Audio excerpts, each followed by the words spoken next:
बिस्मिल्लाहिर्रहमानिर्रहीम। अस्सलाम वालेकुम मेरे पाकिस्तानियों। हमारे हुक्मरान कहते हैं कि हम एक गरीब मुल्क हैं। हाँ, हम एक गरीब मुल्क हैं।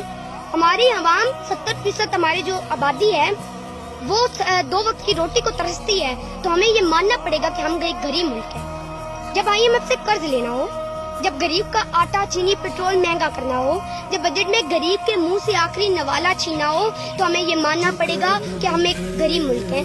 तुम्हें क्या खबर, तुम तो मेरे मुल्क के जज हो ना, तुम तो मेरे गरीब मुल्क के जर्नैल हो ना, तुम तो मेरे मुल्क के DSI हो ना, तुम तो मेरे मुल्क के DP हो ना, तुम तो मेरे मुल्क के सियासतदान हो ना। तुम्हें क्या खबर, जब एक बाप खाली जेब लेकर घर जाता है तो बेटी पूछती है अब्बा आज दूध नहीं लाए, तो वो बाप आंखें चुरा लेता है क्योंकि उसके पास दूध नहीं, अल्फाज भी नहीं होते।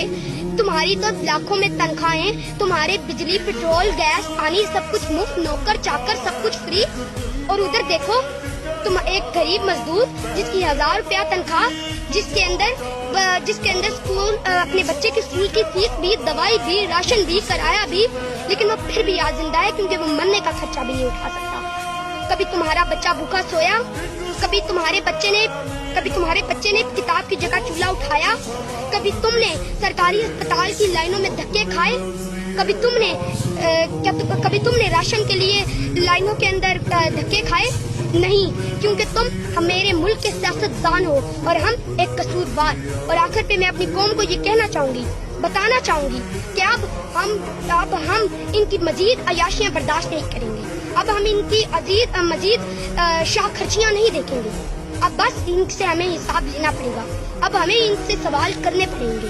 तो मैं अपने आवाम को ये कहना चाहूंगी कि इनकी लैंड क्रूजरों और इनकी फॉर्चूनरों के टायरों तले हमारा हक, हमारा ख्वाब और हमारा कल कुचला जाएगा।